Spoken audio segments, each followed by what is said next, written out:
ECDC On Air, the podcast of the European Centre for Disease Prevention and Control. Keeping up to date with European epidemiology. Hello, welcome, and thanks for tuning in to the European Centre for Disease Prevention and Control audio series, ECDC On Air. I'm your host Lee, recording from our headquarters in Stockholm, Sweden. This past year, through the pandemic, you may have heard ECDC mentioned here and there, but you may be unfamiliar with what actually goes on here in Stockholm when we aren't talking about the COVID-19 pandemic. As an EU agency, ECDC aims to strengthen Europe's defences against infectious diseases. We cover a wide range of subjects, including surveillance, preparedness, epidemic intelligence, and response measures. We provide scientific advice, give public health training, and raise awareness through our disease programs. Put simply, we do quite a lot. On today's episode, we'll be covering epidemic intelligence, or EI, something that you may have come across before. But if not, don't worry. We'll be speaking with Thomas Mollet, Principal Expert and Group Lead for EI at ECDC. Thomas and I discuss what epidemic intelligence is, how important it is to the work that ECDC does, and how it has changed in the past year and a half. We also discuss what it's like to work at ECDC and how Thomas came into his role.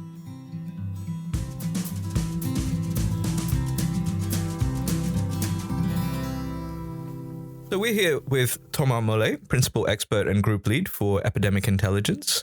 Thomas, welcome and thank you for taking the time to speak with me.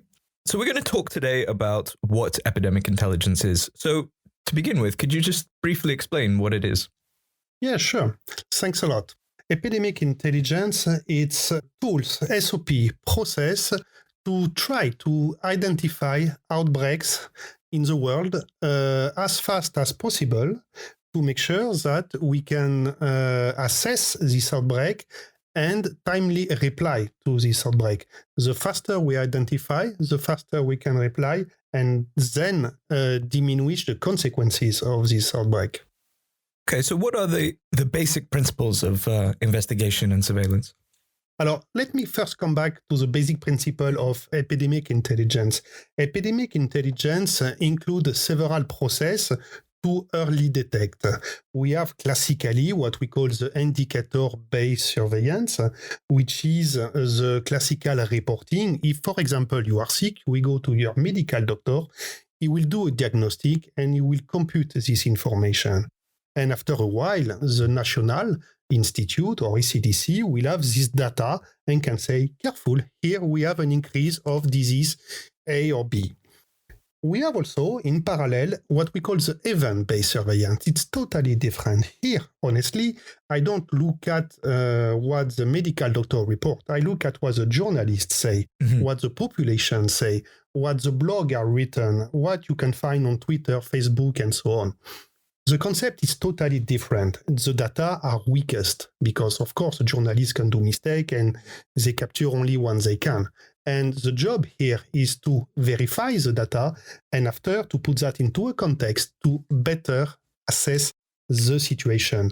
These two systems, indicator-based and event-based surveillance, go in parallel with the objective to early detect and early respond. Okay, so how important is epidemic intelligence to the work that ECDC does? Is it the main part of ECD's work, or is it just something that is a small cog in a larger machine? Alors, it is not the main because ECDC has many things to do in the mandate, but definitely early detection is in the Article 3 of the founding regulation of ECDC, where it says that the center shall detect and communicate in a timely manner on threat or potential threat for European countries and European population. So it is what we call since the beginning a core activity. It's not the only one. There are several other core activity, but epidemic intelligence is really an important one. And I think the last year and a half with the COVID show what epidemic intelligence can bring to ECDC, to Europe, but also to the world. Okay, well, we'll come on to COVID shortly, but before we do that, how does ECDC work with other centers of disease control, such as the one in America or the African CDC? Alors, first of all, our main stakeholders are the National Public Health Institute in Europe. So we have a legal framework. There is no problem with that. But on top of that, we have a memorandum of understanding with US CDC, Canada CDC, China CDC, Israel CDC, and now African CDC. That's for the legal framework where we have a strong collaboration. But we have also an informal network that we use a lot with Asian country, with other African country. A part of epidemic intelligence is to create this network. A good example I can give you is that we have been informed on the 27 December 2019 that there was 16 cases of a strange pneumonia in an hospital in a city called Wuhan, China, by the network much before WHO. So we were the first one informed in Europe because of this network. So that is why we have a very good relation. We promote transparency. Epidemic intelligence is like a poker game. You need to pay to see. Okay. So the more you will bring information to your network, to Israel, to US, to every partner, the more they will give information to you. Okay. How has epidemic intelligence changed at ECDC with the outbreak of COVID, if at all? It did change. It did change because the COVID is the first ever pandemic that we can monitor in real time. Mm-hmm. I don't know if you realize, but if tomorrow Papua New Guinea enter 100 new cases of COVID, I will know it less than 24 later after. Yeah. We have developed the tool to do that.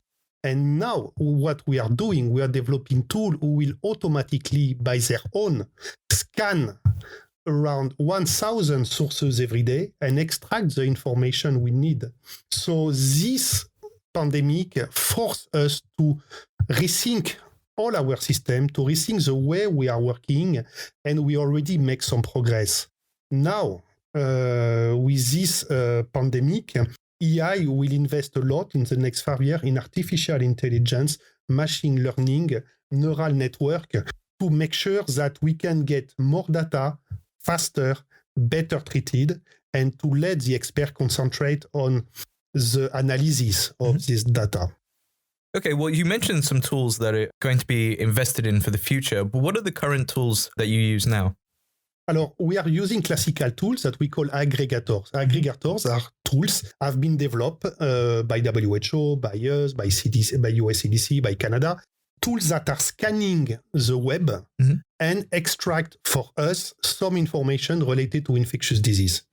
Okay, by keywords, by a combination of keywords, by a proximity of keywords. There is plenty of tools for that.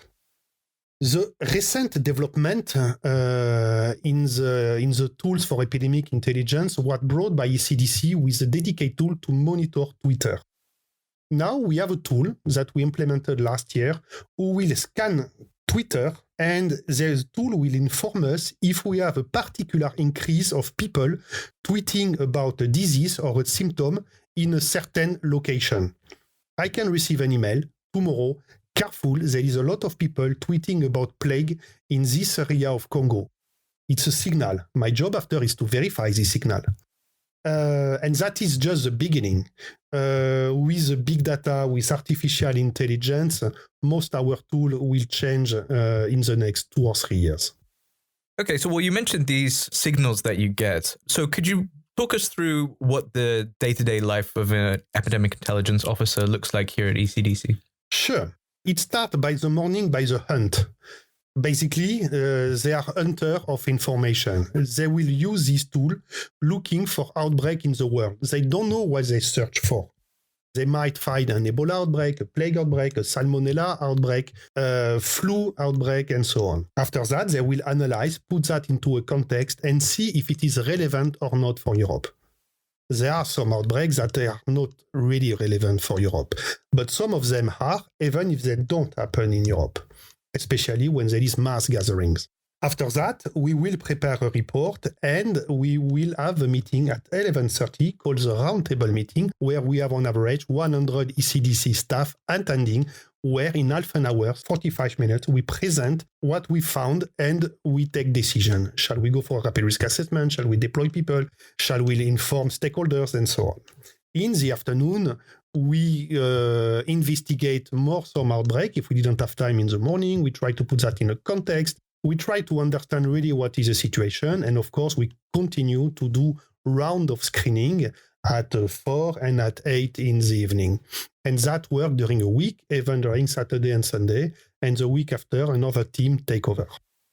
Okay, so once the COVID-19 outbreak was seen as more serious and declared a pandemic, what was the atmosphere at ECDC like? How were you as epidemic intelligence officers reacting to what was happening? I think we reacted very early because I remember a discussion with Epidemic Intelligence Group 15 or 17 of January where we said it had all the potential to become a pandemic, so let's behave. We prepare our data set. We start to prepare SOP. We start to prepare all the list of websites where we could collect the information well in advance. And actually, we start to report every day. In a way, we react very rapidly to make sure that we have the information real time. We do that every time we have the sensation that something can come big. Most of the time, it doesn't. So this job, most of the time, is done for nothing. Mm-hmm. But sometimes it's done for a really major event like Zika also a few years ago. But it was the same for COVID. So we have very rapidly the sensation that it could come big. And we have to constantly adapt to the change. The country change their reporting, the definition change, the way we log the data change, the request from the countries, European countries or Commission change. So after, it's just a matter of 2 years of adaptation. Has the internet changed how epidemic intelligence works? Has it made things easier with faster access to information, or has it made it more difficult because there's so many more signals? Both. It's much easier, but we are confronted every day to what we call the deluge of information. Mm-hmm. That means you have two people in 3 hours who might choose if an information is relevant or not. Basically, we screen 1,000 pages a day, and in this page, we have to read on average something like 2,000, 3,000 articles a day with only two people. So we have to go very fast. We look by keywords. We have developed some technique to go extremely fast. But it's this deluge make our life complicated because we might miss an information. Mm-hmm. And this is difficult to explain. But I used to have someone who trained me when I was young on epidemic intelligence, who always told me that only the people who don't look for information are not at risk to miss the information. So we have to accept this risk. Sure. Do you think the public are aware enough of reporting systems? I mean, we've spoken about how ECDC works very closely with national health services, but do you think that the public can take more of an active role, or is it enough that they are passive and giving out these signals through the internet? They will take an active role very soon. We see more and more initiative where we call crowdsourcing. That means the public can participate to the monitoring of the situation. I remember a very nice tentative was done for the Olympics in Brazil, where an app was developed with ECDC for the people attending the Olympics to say every day if they have one symptom or not, and they are awarded if they have a good compliance with these apps. And that allows us to identify some very small signal for very specific population. And that is the first generation. Very soon, the public, through the domotic, through new technologies like airport temperature scan and so on, will be extremely proactive, and we will get information now much before the journalist. Of course, now with Twitter and Facebook and other social media, we also get a lot of information from the public. That is the future. Mm-hmm. You mentioned the Olympic Games. I mean, currently ECDC is monitoring Euro 2020. So what does that mean exactly? How is it done and why? Alors, here we have reinforced our monitoring system. I will give you a few examples. First of all, we customize some aggregators, these two like already talked about, with a specific focus on EUFA, on the 11 countries that host the games and on all the nations that participate to these games. We have also strong contact, at least bi-weekly contact with WHO Euro, and we have an agreement to share some information and some protocol. We have 2 staff dedicated to this monitoring every day on top of the classical staff dedicated for epidemic intelligence for the whole world. So we have been doing, and we are doing quite a lot. The only thing we didn't do this year, and we do that normally without COVID, is to write 2 months in advance a rapid risk assessment where we inform the population about the risk and what they should do. It's something that we do for every mass gathering. It can be an international competition like the Olympics, can be also a pilgrimage like the Hajj.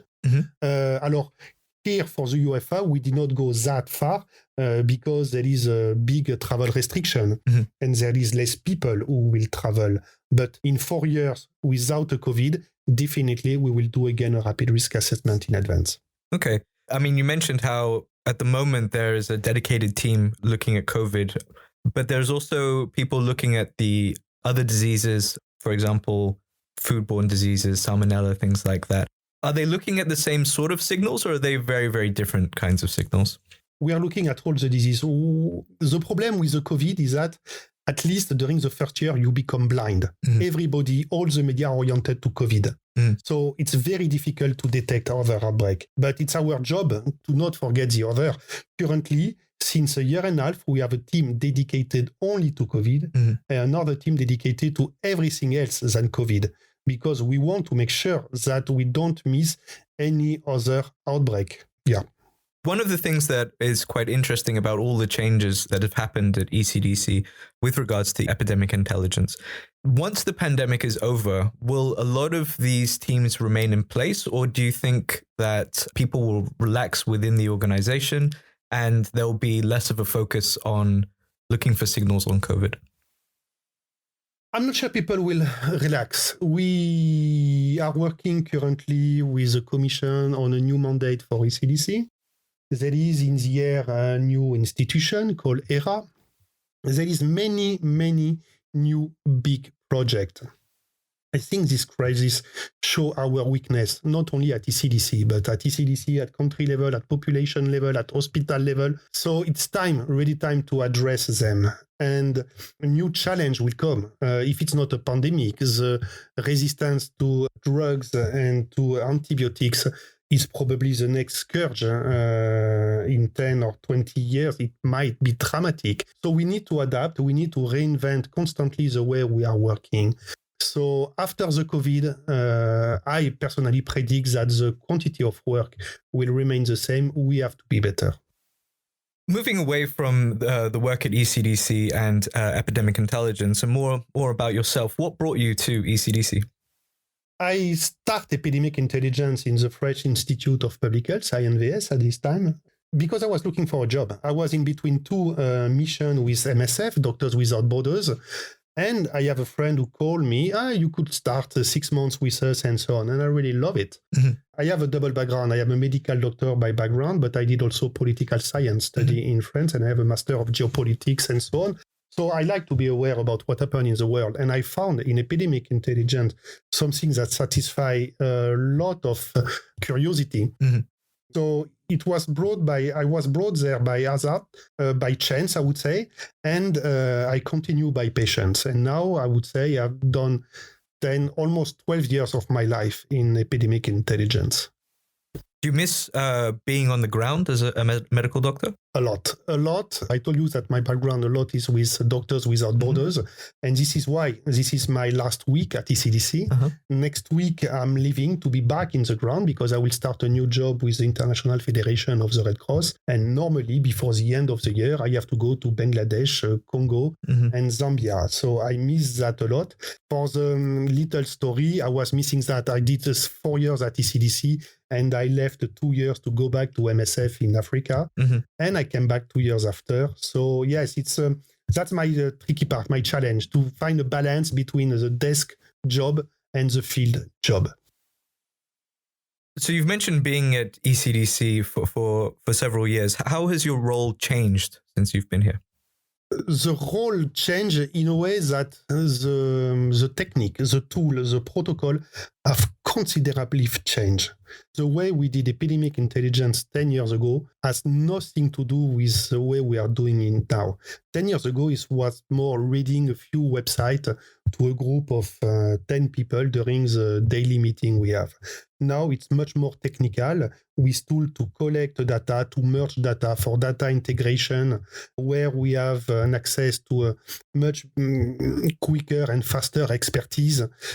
10 years ago, epidemic intelligence were done for epidemiologists. Now in the team, we have many different profiles, some geek, and I have some geek in my team, some people who are very good in IT matter and can develop some software and so on. I have epidemiologists, I have medical doctor, I have a vet, I have a totally multidisciplinary team, which was not the case.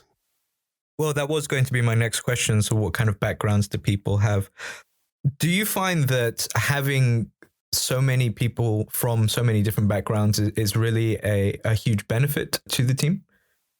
It is crucial to the team. It's not a benefit. It's crucial to the team that we can have people who understand each other. Some people are here to develop some tool, to write some R script, but they need the people, the epidemiologists, to understand the information they need.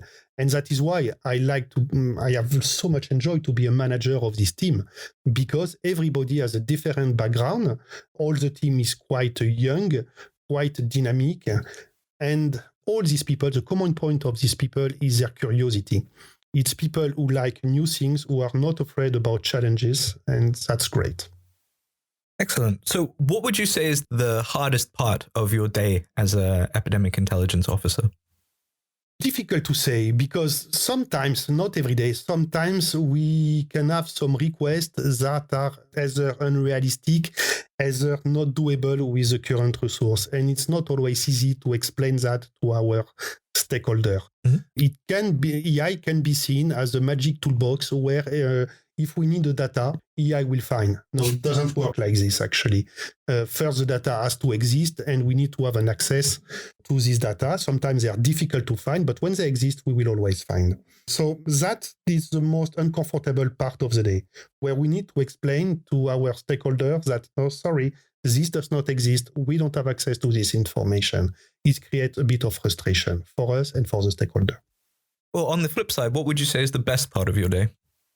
The best part of your day is when the hunt was successful. Mm-hmm.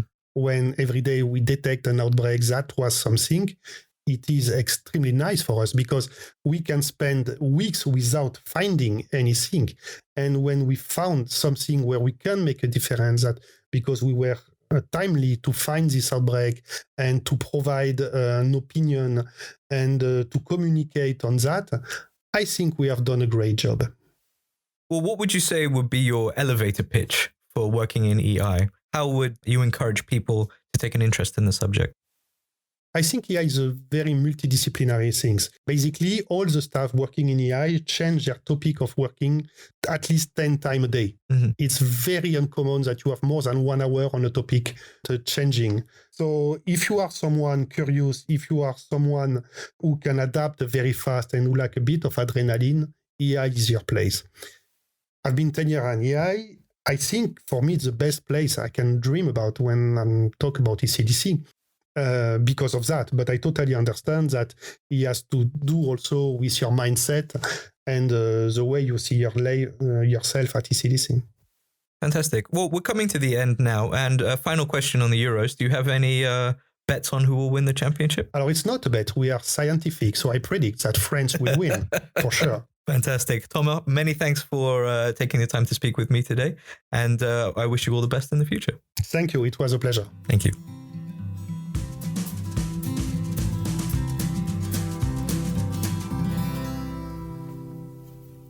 We hope you enjoyed this insight into ECDC's epidemic intelligence work. If you would like to know more, please visit us on the web at ecdc.europa.eu or follow us on social media for the latest news.